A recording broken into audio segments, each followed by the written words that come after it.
எனக்கு ஏற்பட்டிருக்கிற அவமானம், வெட்கம் என்னை விட்டு நீங்க வழி உண்டா என்று கேள்வியோடு இருக்கும் ஆத்துமாவே, இன்று கர்த்தர் உங்களுக்கு சொல்லுவது சங்கீதம் 71:1.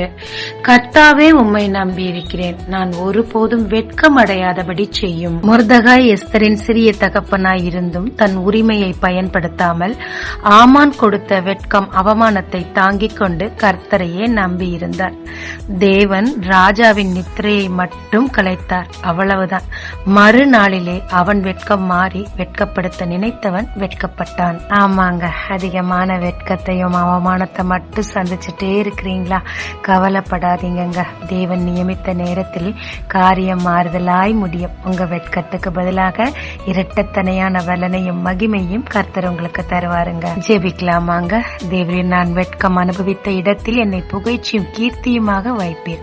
நான் உம்மை மட்டும் நம்ப எனக்கு கிருபை தாரும். இயேசு மூலம் பிதாவே, ஆமென். இயேசு கிறிஸ்துவின் நாமத்தில் இந்த நாளில் உங்களை ஆசீர்வதிக்கும் ஜீசஸ் விஷன்.